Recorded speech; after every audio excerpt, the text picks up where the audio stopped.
Hi everyone, good afternoon. It is Sarah Shipton here from Scrapbooking with Sarah, and I'm coming live to you today on Tuesday, March 25th with this week's Technique Tuesday lesson. And I am so excited to share with you because I am going to be demonstrating a new die set today that I've not shared yet before. I'm just going to straighten my camera up a little bit. That's better. So yes, I've got a new die set that I'm going to be sharing with you today that I ordered a couple of weeks ago, and I finally got to have a play with it last night. It is called the Around It All dies. How cute is this? Look at all these circles. But you know what? It kind of reminds me of, like, I don't know why. It reminds me of the Flintstones. I don't know if it's because it's like, it looks like a boulder circle, or it looks like it's obviously not like a circle. It's kind of like a little skew-if, but I love it. I just think they're so fun and playful, and I feel like they've worked perfectly with my layout that I'm sharing with you this week. So I've really been enjoying sharing and creating and demonstrating with this paper suite. So this is called the Everyday You and Me paper suite. And for those of you that are new here, what I do is I work with a monthly scrapbooking workshop kit. So this month I have created the Everyday You and Me scrapbooking workshop kit. And if you go back to the very first video that I posted for the first Tuesday of March, you'll find that via my YouTube channel, Scrapbooking with Sarah Shipton, or if you head to my website, scrapbookingwithsarahshipton.stampinup.net, and you select the My Projects tab at the top. And if you scroll through to find the Everyday You and Me scrapbooking workshop kit, I actually link my YouTube video to that. So I create a scrapbooking workshop kit every month. And then the thing I love most about the scrapbooking workshop kits is they are designed to consume versus collect product, right? So in some instances, you will have leftovers in all instances, but in some kits you have more than others. And with that particular scrapbooking workshop kit, with the 3 layouts that you create with that kit, it was very sticker heavy, okay? And so when it came time to me creating those layouts, instead of using all of the stickers that it showed in the instructional guide, I actually reduced the amount of stickers that I used, and in some instances replaced them with photos. Where the sticker and embellishment cluster was, I replaced them with photographs, because I'm very much about my photos and my stories. The more photos I can get on my layout, the better, in balance, of course. And always journaling is very important. Putting the story down is so important. And so when I create the scrapbooking workshop kits, I use the leftovers to create weekly scrapbooking challenges. And in some instances, I will pair up my leftovers with some other supporting products that you can purchase individually from this particular paper my scrapbooking workshop kit. And these stickers are also left over from my scrapbooking workshop kit.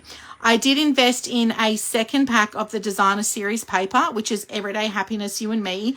And I also invested in the Everyday Happiness two-tone cardstock pack because I wanted to have some extra cardstock to bulk up and use for my workshop, for my weekly scrapbooking challenges.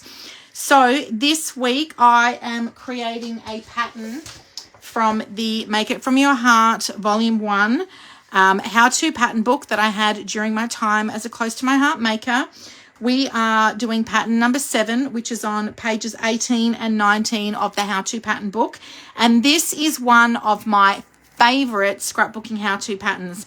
I also love it because my dear friend Karen Pedersen, who works now for Stampin' Up in the art department, my dear friend Karen, this is actually her son's. So I just saw Karen a couple of weeks ago on stage, and I completely forgot to tell her I'm about to do a weekly scrapbooking challenge using your gorgeous photos. So this book was actually published back in 2012, but it just goes to show how much I love this pattern, because you can take it and you can do a vertical pattern like I've done here today, or you can just switch it around and you can do a horizontal pattern. Oh my gosh, horizontal with the photos is what I mean, okay? Or vertically this way, all right? So your papers can run up and down, or they can run left to right. So I have opted for the pattern here, the blueprint, and then this one here. So you are going to need 2 sheets of 12 by 12 inch cardstock or pattern paper as your bases. And then the really cool thing with this is I actually only used 1 sheet of paper to get my my cuttings from both paper 1 and paper 2. I only used 1 sheet of paper because the designer series paper is actually double-sided. So just to give you an example here, we've got a pattern on one side and a pattern on the other. I made sure I cut the pattern orientation the right way. So I had my paper orientation running horizontally. Now, if you are going to just use the 1 sheet of paper, which is super cool, you just want to cut it at 8 inches first, and then you cut 4 pieces at 1.5 inch strips, and then you can turn it over and you can cut another 4 pieces at 1.5 strips as well. So you'll have 8 strips of paper in total, which equals 12 inches. So you only need to cut your paper at the 8 inch. So this bit of paper I've got left over is the remaining 4 inches of paper. So if you find one pattern sheet of paper in your designer series paper pack that you really like both sides of, then this particular scrapbooking pattern is going to work really well for you. You can obviously use any of your leftover papers that you've got at home as well. Chris has joined us today. Hi, Chris. How are you? Thank you so much for joining us. You are then going to need another sheet of paper. I've opted for cardstock because you're going to cut that again at 8 inches and then in half at 6 inches of the 12-inch sheet. And this is going to give you your 2 larger pieces that you've got that run through the middle here. Now, in terms of your photos, it says a photo at 5 by 7 inches. I just used a photo at 4 by 6 inches, and then I cut some coordinating cardstock at 5 by 7 inch. And the reason for that being is that your photo heights are going to be at 5 inches. This is 3 by 3 and 2 by 3, so the total height is 5 inches. So listen to me with the math is mathing, right, girls? Oh my gosh. The really cool thing here is because I've made this sheet of cardstock at 5 inches, then as I'm running my photos through the middle of my scrapbook layout, even though this photo is smaller, it looks balanced because this mat of cardstock is 5 by 7 inches. Now, I've just opted for plain cardstock. You could emboss the cardstock. You can stamp the cardstock. You could distress ink the edges or sandpaper the edges. I've just kept it looking plain. So that is one variation that I've done here. And then in terms of the photos, I've got 2 very similar looking photos here. I loved it. The colors worked so well with my paper suite. And I only had a few photos from this dinner. So this is having the 4 photos works really well with this particular layout. I did double up because I've got 2 very similar looking photos here, but I just love the expressions on their faces. It's slightly different and sometimes it's really hard to choose. So I've opted for both of them. I've kept my photo height at 5 inches, but the width of my photo, it says to cut it at 3, but I did cut my photo at 3.5. Just to make it a little bit thicker through the middle there. And as you can see here, I've just swapped the position of my photos, and I've got the journaling box in the middle here with the smaller photo. I did that because I only had the 1 photo of Darren and I at dinner, and then I had 2 photos very similar of the kids, so I didn't want them right next to each other. So I've just swapped that around. And then I had a landscape photo of us at Adventure Rooms and also a portrait one. So I've ended up, because I had room, I ended up cutting a second photo. In fact, I actually cut this photo to go here, and I cut this at 3 inches. You can see it's a little bit more narrower than this 3.5 inch photo here. I cut that too small, and then it didn't match the size of the other photo, which is partly why I've ended up going with 2 photos very similar of the kids, and then I've just put this vertical one of the Adventure Rooms over here on the left hand side, which means I've been able to put my title through the middle and just slightly overlapped my letters over the photos. Now, if you were at my scrapbooking workshops on the weekend, you heard me talk about using these alphabet a la mode dies. So you can purchase these from my website, my online store. I will put links to all of the products I've shared with you today in the comments. And what I have been doing is sticking these letters on with the mini glue dots, or I've been using my fine tip glue pen, but I have just ordered some adhesive sheets last night, and I have learned a magic trick with the adhesive sheets. It's so funny because when the other demonstrators showed me this, I was like completely mind blown, and everyone was like, oh my gosh, Sarah, I can't believe you didn't know that. Like, you know everything. You're just a wealth of information. I'm like, actually, no, I'm not. We can always learn different things. I'm not an expert. I'm very passionate about my photos and my stories, but I too learn lots and lots of things off of other demonstrators and also off of you, my beautiful customers. So stay tuned because you are going to see me do a Technique Tuesday class on those adhesive sheets. I'm so excited to share them with you.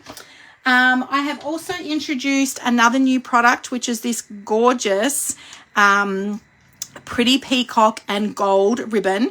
So I have used the ribbon down the sides here instead of using a 12-inch zip strip or maybe a sticker border. I've opted for the ribbon, and I've stuck the ribbon down using my mini glue dots. So super fun to use the pretty peacock ribbon. And I've done my journaling with my Stampin' Write markers. I've opted for the Mossy Meadow marker just to match some of the green in Kayla's jumper and also the photo mat. And you guys will be very excited to know that we have got journaling pens on the way in the catalogue. They will be available to order from May 6th. I actually went online to order some last night because it is preview period now for me as demonstrator to order from the new 2025 to 2026 annual catalogue, but it doesn't include all of the products, and I didn't know that until last night. This is my first pre-order for the annual catalogue since I have transitioned over to Stampin' Up. I'm loving my new home so much. But I missed that point. I didn't know that I couldn't order the journaling pens. So I am not going to have journaling pens and albums to show you until I see you at my National Scrapbooking Day on May 31st. Please sit tight. Of course, you will be able to order albums and journaling pens from May 6th when they go live to you, my beautiful customers. Okay, what else have I used today? Oh, the other thing I used, which I was so excited about, I actually used the Opal Rounds assortment as my little bling. So this assortment pack actually is from the, oh my gosh, let's see if I can get it right, Mediterranean Blooms. So the Mediterranean Blooms suite is in the current annual catalogue. And as it suggests, it has a beautiful Mediterranean vibe to it. I have done some scrapbook layouts on those you'll find on my YouTube or on my website. And the colours are this beautiful dark blue, and then you've got some clear ones. But see how they've got like the yellow Opal Rounds assortment as well. And it's not like super bright yellow, but I really thought that this complemented so beautifully with the colour through this designer series paper. So I have used some of my leftover Opal Rounds assortment to do my little bling bits and pieces. I love adding bling to my scrapbooking layouts. So when I make my little embellishment clusters, I like to put the little bits of the bling on there. So I have used my Opal Rounds assortment. So this is just a friendly reminder to you that you can certainly mix and match your different suites up, different products from different suites, and that quite often you will find other ways where you can cross-reference your products and they will help to complement one another from different suites. So I hope that's a little tip for you. And you know that I love to share with you that I want to see you consuming your product with your scrapbooking pages, not collecting all of the things, but actually using them. So I love that I've been able to use these little gems from a previous suite that I've shared with you on this new one here today. So let's get into, I want to demonstrate these gorgeous dies to you. So these are a new die set. You will not find them in your hard copy of your catalogue. It is one of the new online exclusives. So around It All Dies, I will drop a comment with a link to this product in the comments at the end of my video. And you will be able to add this to your shopping cart should you wish to. The thing I love about these dies is that they are a big die and they are perfect for scrapbooking. So what I've done here is I've used them as my embellishment cluster. So I'm starting to run out of stickers from this particular paper suite. I don't have many left over. And so using these dies and creating some little embellishment clusters is a really great way just to add that feature onto your scrapbooking layout. I've used my two-tone cardstock in Everyday Happiness. So you're going to have some very vanilla two-tone, which was fun, Mossy Meadow in two-tone, the Pretty Peacock in two-tone, and also Lost Lagoon. You're also going to have Pecan Pie in the two-tone as well, but I didn't use that on that layout this week. The thing I love about the two-tone cardstock is that you can get single sheets of the Stampin' Up! Colours in an assortment pack in two-tone. We're not going to see all of those colours come out live until May 6. So by investing in the two-tone assortment packs, you're actually getting a kind of like an advanced use or a sneak peek of that two-tone cardstock. So I'm super excited about that. The thing, can you see how, like, when I tell you it reminds me of the Flintstones, it kind of looks like pebbles. So I feel like this die set would be really great for a variety of different scrapbook layouts, but I think it would be perfect also on travel layouts, outdoor layouts as well, like maybe some bushwalking or some hiking, maybe some camping. I think that these dies would be not all so great as embellishment clusters, but for journaling boxes as well. So if you're getting a bit bored of doing the old, you know, square or rectangle journal box, how fun would it be to incorporate a die set like this into your scrapbooking and make your journal box a skew circle. I don't really know what shape to call this, right? So it's just so fun. And you can see here what I've done is I have cut out a number of different size of the dies. I like to use up my scrap cardstock when I'm doing this. And when I'm cutting out dies, because you've got a 6 by 8 inch matte size that you can run through your die cut and emboss machine. What I like to do is make the best use of my cutting. So rather than cutting like just one circle, I would line up different size dies on here. So when I'm running it through, I'm cutting lots of dies at the same time. So I'm making best use of my time and being super productive and being able to create a scrapbooking layout once a week. So let's open these dies up and I'm going to demonstrate them to you. I'm just going to cut some normal size ones, and then I also want to cut, see how I've done this one here, which is super fun. You could literally use 2 dies at the same time, and then you end up with like a kind of like a circle inside of the pattern of the other one. And in fact, I think this die shape is the same. What would be really fun, I could actually punch that out. I could cut that out with my Stampin' Cut emboss machine, stick a frame of the dies over the top of the same size die, and look at this. I don't know what I would do with this. I don't know, like we would make it a donut or just extra embellishments. You've just got so many different creative options there, girls, to play with. So let's pop these to the side. We're going to demonstrate this today. Sue has joined us, and so is Belinda. Hi, guys. How are you? Thanks so much for being here today. I've got my Stampin' Cut and Emboss machine. Now, just a little heads up, this Stampin' Cut and Emboss machine is going to be going up in price on May 6. So if you've not yet invested in your Stampin' Cut and Emboss machine and you would like one of these bad boys, my suggestion to you would be to make sure you add it to your shopping cart before May 6 so you can save a little bit of money, because who doesn't love to do that, right? Now, I've got my Stampin' Cut and Emboss machine here. I have got my plates, so I just need plate number 1 and plate number 2. I love that the instructions are on the plates, and then I need both of my cutting plates as well. I'm going to put plate 4 aside. We don't need this today because you use plate 4 for your embossing, but today we're doing some cutting. So I am going to open this up. Now, I've got some cardstock here. Let me find a nice thick piece. Here we go. This is going to work.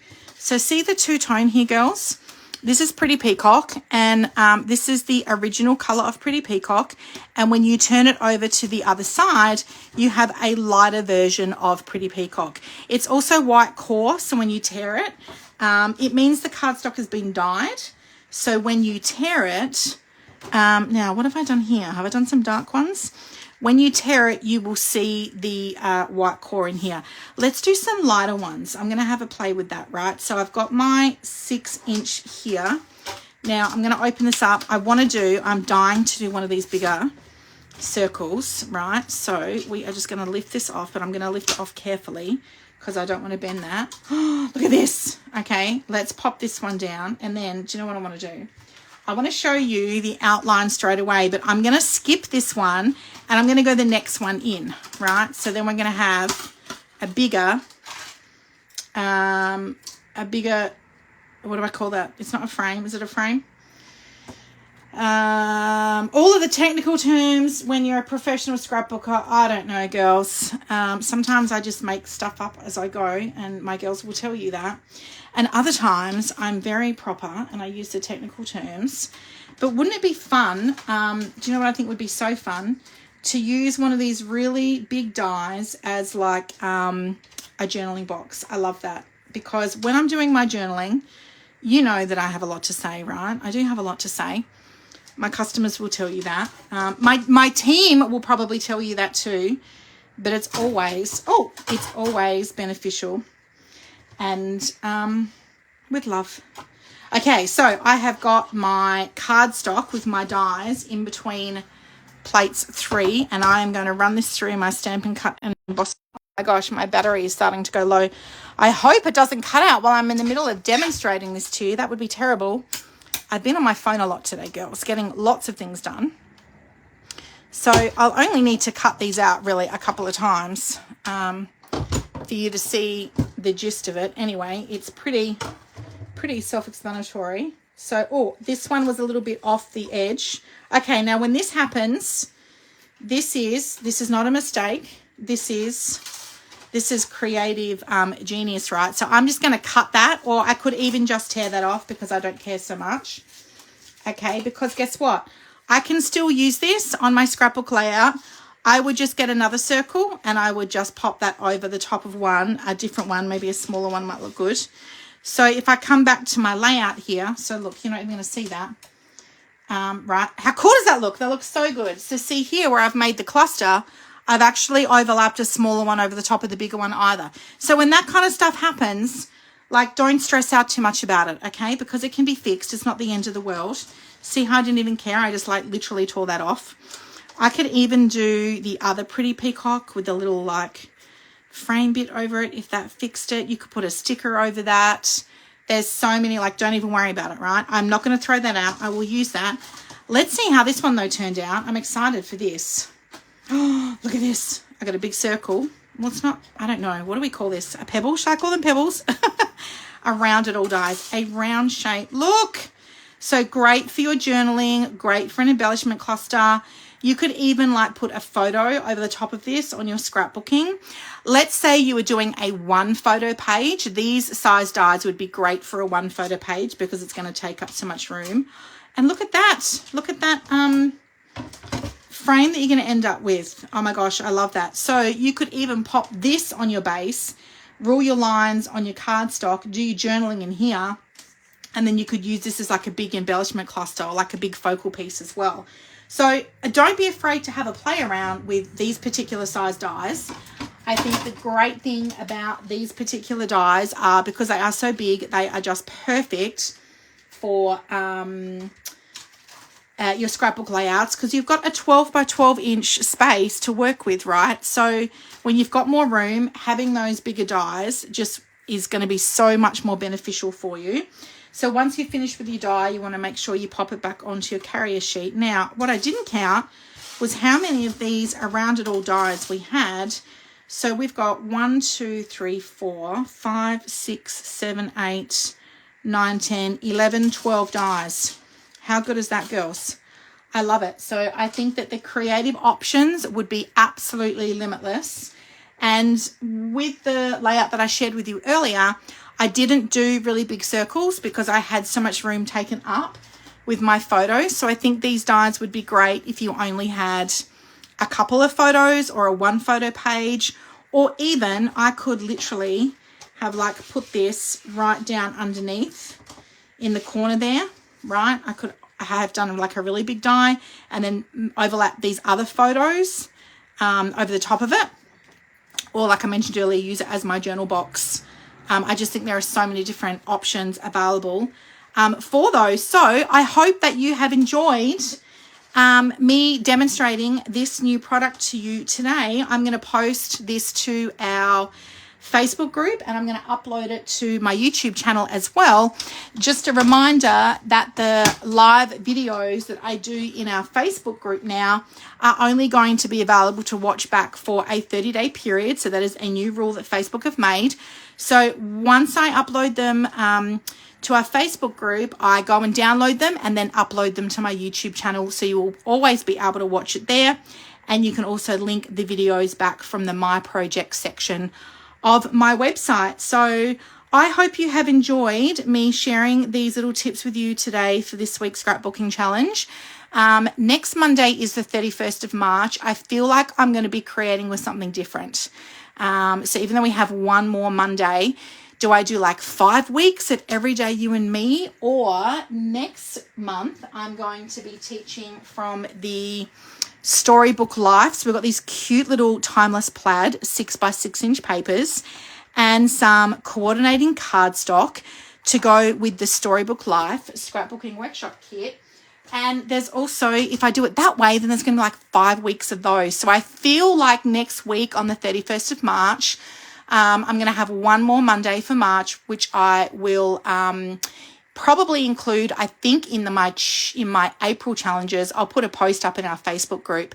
But I feel like I might share a new paper suite with you for a week next week in between the 2 monthly ones that I'm teaching. And I'm thinking I might share one of the new online exclusives with you. So stay tuned. You'll never see what's going to pop up. You might have to, sorry, not you'll never see. You'll have to wait and see what pops up. Guys, have a great week. Thank you so much for watching and for being such valued customers and community and audience. Appreciate you all. I can't wait to see what you guys create this week with this week's challenge. Bye for now.